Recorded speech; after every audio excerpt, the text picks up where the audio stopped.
Hello everyone! In this video, I will be reviewing chi-square problems by working through them step by step. I hope you follow along with me, so please open up Excel and let's do this together. It's really the best way to learn, by doing. These problems come from my lab, but they really could come from anywhere. They are standard textbook type questions. Okay, let's get started with this problem. This problem has a lot of words. Okay, let's read this.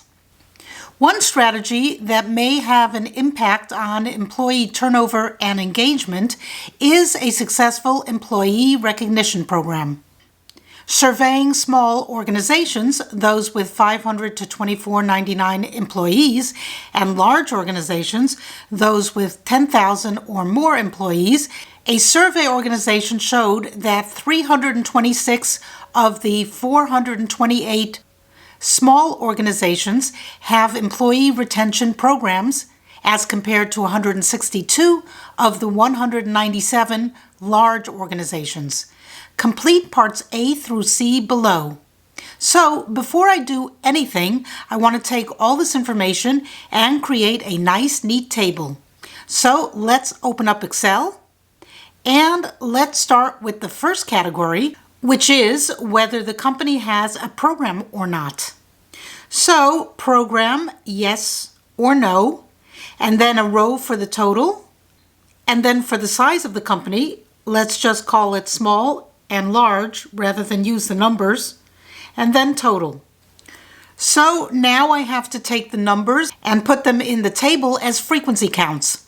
So it says, a survey showed that 326 of 428 small organizations have employee retention programs. So the total for small organizations is 428, and then 326 said yes. So let's put that here, 326. And then for the large, we have a total of 197, and 162 said yes. Do you all see where those numbers are coming from? I'm reading them from here. A survey showed that 326 out of 428 small organizations have programs. So that's 326 for yes, and 162 out of 197 for large organizations. Okay, so let me insert a row here because I want to call this table observed. And now I need to create an expected table. Oh wait, this table is not finished yet.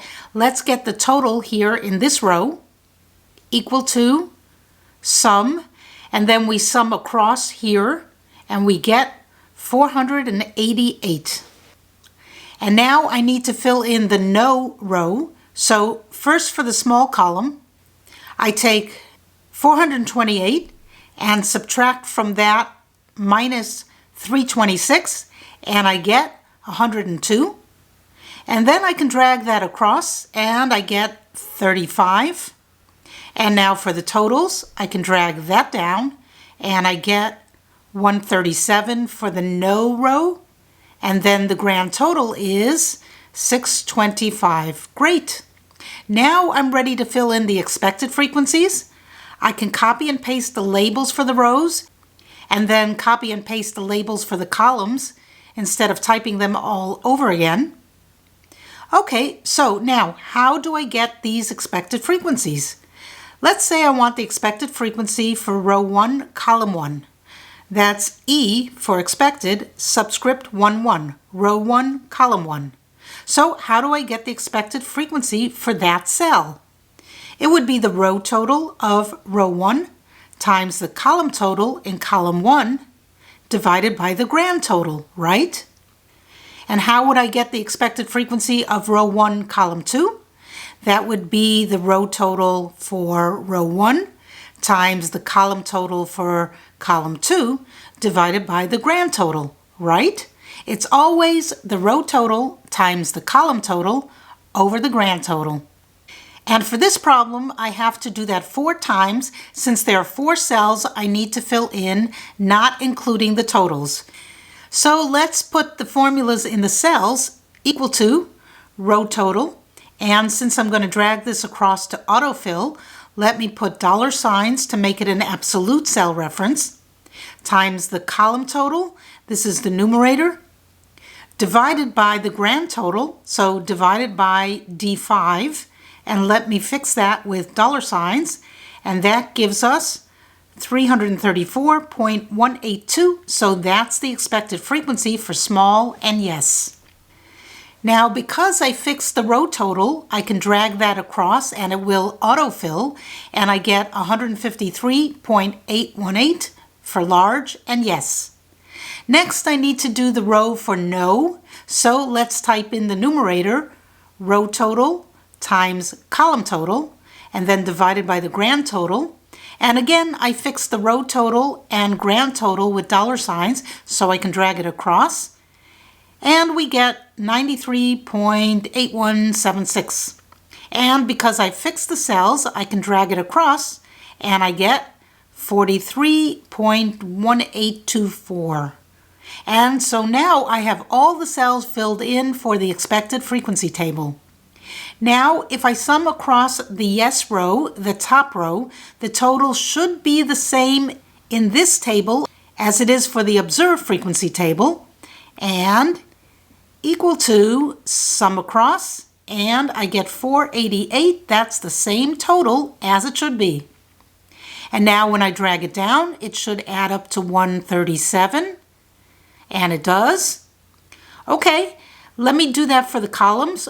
428, 197, and then the grand total is 625, so everything adds up correctly. Great! So now I have two tables here, a table of observed frequencies and a table of expected frequencies. And now I need to calculate the p-value and the test statistic, and I might need the critical value, so let me make a label for that. CV for critical value. I realize I haven't even looked at the question in the problem yet, but these are the steps you'll need to do for most any chi-square problem, so let's do them. Okay, for the p-value, we type in equal to CHISQ.TEST, and then open parentheses. Now it wants the actual range, that's the observed frequencies you see here in blue, comma, and then the expected range you can see colored in red. Make sure you only select the inside cells, not the totals. Close parentheses, and we get 0.0886, so that's our p-value.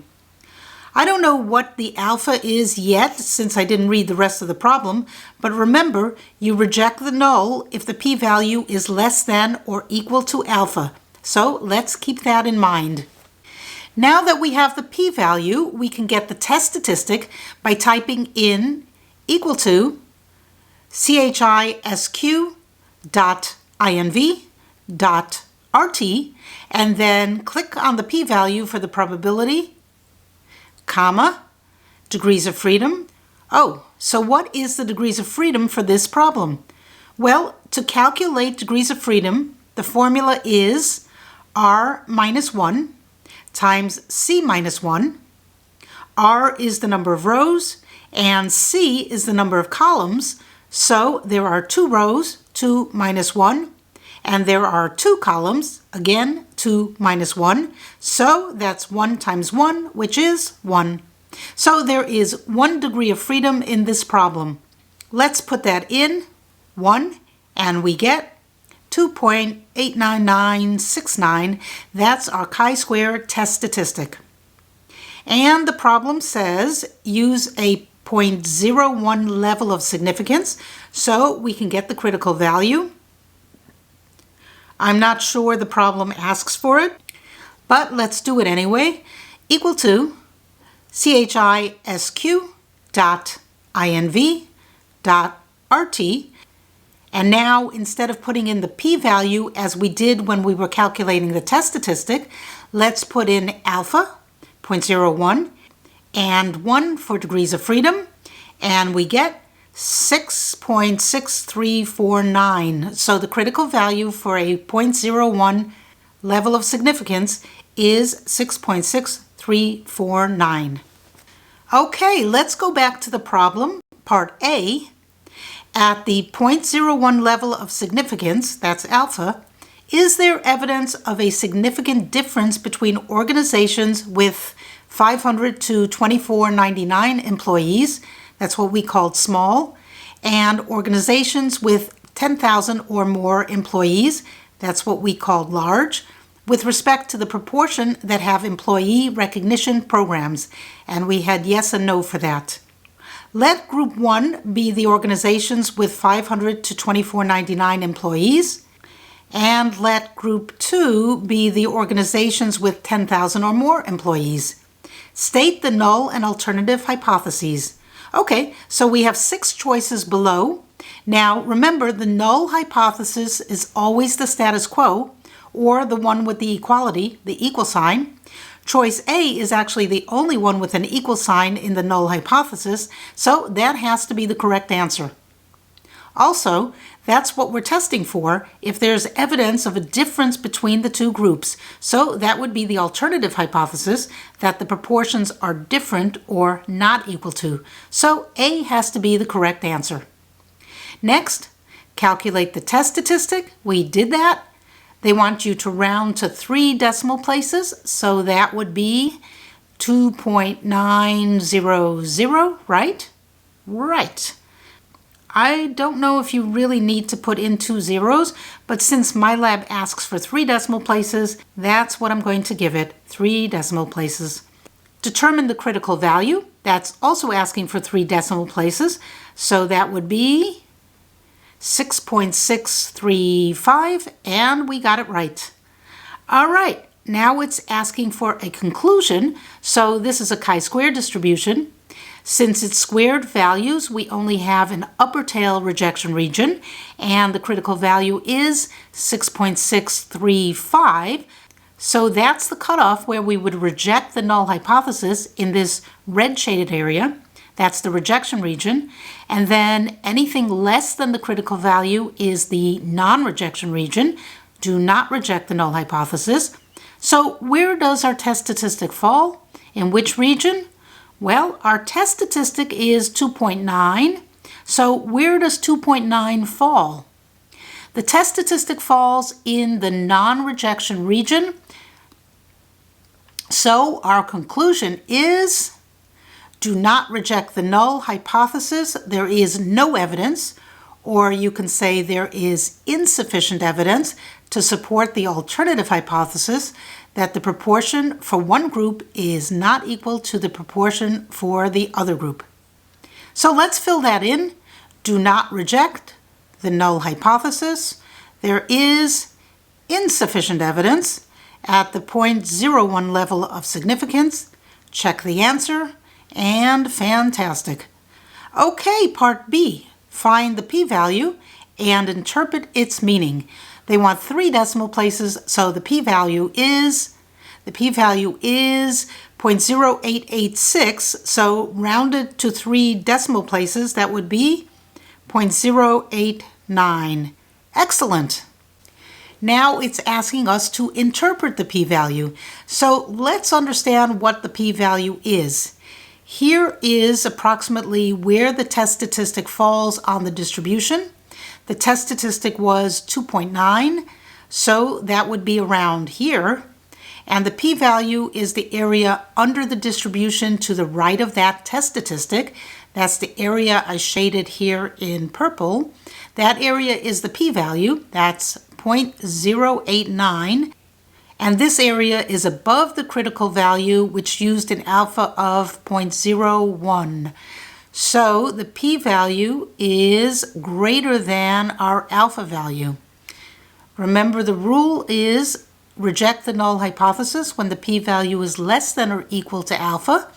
And if alpha is 0.01, then this p-value, 0.089, is not less than alpha, so we would not reject the null hypothesis. So now let's go back to the wording in MyLab, the probability of obtaining a difference in proportions. So if that happened, we would reject the null hypothesis. So that scenario, that gives rise to a test statistic that is equal to or more extreme, right? Because the larger the test statistic, the more likely we will reject the null hypothesis, right? So, gives rise to a test statistic equal to or more extreme than the test statistic is equal to the p-value if there is no difference, which is what we found here. So evidence of a difference between the population proportions, and that is correct. The wording on this is a little difficult, so you might want to read that a couple of more times to understand it. But in a nutshell, the p-value is the probability that we get a test statistic of that size. And in our case, the probability of that happening was 0.089, which is less than the 0.01 level of significance, alpha. So it was not above the cutoff point where we no longer believe the null hypothesis. Therefore, we could not reject it. Okay, let's look at part C. An earlier z-test for the difference between two proportions in part A resulted in a test statistic of negative 1.70 against a critical value of negative 2.58 and 2.58, with a p-value of 0.089. That sounds familiar. Compare the results of A and B to the results of the z-test. So we just performed a chi-square test, and they're giving us the results of a previous z-test, and it looks like the p-values are the same, 0.089, so the results are the same if we use the p-value approach, and since the p-value is not less than or equal to the level of significance, again, we do not reject the null hypothesis. And if we're using the critical value approach, let's draw this out. We have two tails. The critical values are negative 2.58 and positive 2.58, and those tails are the areas of rejection, and in between is the non-rejection region. So the test statistic was given as negative 1.70, so where would that be on this distribution? In the non-rejection region. So is it the same conclusion? Yes, it's the same conclusion. Do not reject the null hypothesis. So, going back to the question, which would you choose? A, B, C, D, or E? So, it's either B or C. Both tests agree, but B says the null should be rejected, and C says the null should not be rejected. So, the answer is C. Okay, let's do one more chi-square problem. This one is a little different. It's a chi-square test for independence. In other words, we want to see if two variables are related or not. If they are not related, then they would be independent, and that's the null hypothesis. If we reject the null hypothesis, then we would find that there is a relationship between the variables, right? That they are dependent. Okay, let's read the problem. A survey across generations of workers gathered data on engagement at work. The results for a sample of 1,000 workers are in the accompanying contingency table. At the 0.05 level of significance, that's your alpha, is there evidence of a significant relationship between generation and level of engagement in the workplace? Okay, let's take a look at the data. It looks like there are 4 categories of generation and 3 categories for level of engagement. So I think we don't want to do this one by hand, so let's open this up in Excel. We have 2 variables, generation and level of engagement, and this table is what? Is this table expected frequencies or observed frequencies? This is our observed frequency table, right? It comes from the survey data. This is the actual data. Now we have to create a table of expected frequencies from this table, expected under the null hypothesis of independence, meaning that the 2 variables are not related. That would be the null hypothesis. This table is missing the totals, so let's put those labels in. And now let me create a new table for expected frequencies and type in the labels: engaged, not engaged, actively disengaged, and then we have millennials, Gen X, BB, that's baby boomers, traditionalists, and then we need totals. Okay, let's answer the first question. What are the null and alternative hypotheses? So the null, H0, is always the hypothesis of independence, meaning that there is no relationship between two variables. And the alternative, I write it as HA, A for alternative. My lab uses H1, but it's the same thing. It's the alternative hypothesis, and that's always counter to the null. So that would be that the two variables are dependent. So when it says two variables are independent, does that mean there is a relationship or there is no relationship? If they're independent, that means there is no relationship. They're independent of each other, so no relationship for the null hypothesis. If they are dependent, then that means there is a relationship, so a relationship. So that's how we answer the question. The null, H0, is that there is no relationship, and there is a relationship for the alternative hypothesis. Now we have to get the other half right. There is no relationship between what and what. So millennials, Gen X, baby boomers, etc. are all under the category of generation, and the other variable would be level of engagement. The other choices are the categories or choices in each variable. Just as if I say beef, poultry, fish, and vegetarian, those are choices, but the variable is what your entree was, right? So the variable is generation, and then the choices are millennials, Gen X's, baby boomers, and traditionalists. The variable is generation. So we are testing to see if there's a relationship between generation and level of engagement for both the null and alternative hypotheses. Okay, now it says calculate the test statistic, and in order to do that, we have to create our table of expected frequencies. Remember, it's row total times column total over grand total. So I need the totals first. Let's sum the totals for the millennials and then drag it across. And now let's sum the rows. And now I have the totals. Now to get this expected frequency for millennials engaged, I need to take the row total, and since I'm going to drag that across, so I need to fix that with dollar signs, I have F2 with dollar signs, that's the row total, times the column total, that's B5, divided by what? By the grand total, that's F5, and that needs to be fixed as well.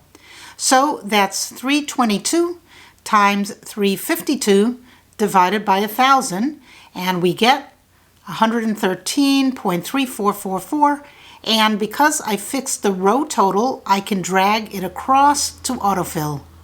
Now let's do that for the next row. Row total, fixed, times column total, divided by the grand total, also fixed. That's 173.888, and now I can drag across to autofill. And finally, the actively disengaged row, so that's F4, fixed with dollar signs, times the column total, B5, divided by the grand total, F5, and we need to fix that, and we get 64.768, and now I can drag that across. Great! Now I can check this by summing the columns and the rows, and the sums for the expected table should be the same as the totals for the observed table. Let's start with the millennials column. We should get the same total, 352. Let's type in equal to sum and then select the column, and we get 352. That's the same number, so that's good. And we can drag that across. Great, all the numbers are the same. Now let's sum across the rows and sum, and the totals all match. Great. So now we have two tables, an observed frequency table and an expected frequency table. Now we need to get the test statistic, but first I'll calculate the p-value. So we type in equal to CHISQ.TEST and then select the actual values. Those are B2 through E4, that's color-coded in blue. And then for the expected values, that's B9 through E11, and that's color-coded in red, close parentheses, and we get 0.04455. That's our p-value. Now, for the test statistic, I type in equal to CHISQ.INV.RT, and then for the probability, I click on the p-value, comma. Now I need the degrees of freedom. What is the degrees of freedom for this problem? Remember, the degrees of freedom is R, number of rows, minus 1, times C, the number of columns, minus 1. So that's 3 minus 1 times 4 minus 1, and that's 2 times 3, which is 6. So we have 6 degrees of freedom. Now let's go back and put that in the chi-square function. So it's 6 degrees of freedom, and we get 12.9064. That's our test statistic. So our test statistic is 12.91 rounded to 2 decimal places. And now for the p-value, they want 3 decimal places, so that would be 0.045. And that's right. Okay, now the conclusion. Well, alpha is 0.05, and the p-value is 0.045, so the p-value is less than the level of significance, and since it's less than alpha, then we reject the null hypothesis, right? And we conclude there is a significant relationship. That's it. Great. So just to recap, the null hypothesis is that they are independent, which means there is no relationship, and the alternative is that they are dependent, so that means there is a relationship. Great, that's it for this problem. I hope you followed along actively, typing in the numbers as I was typing them in. That's really the only way to learn, by doing the problems along with me. Thanks for watching, everyone, and as always, I hope you learned something.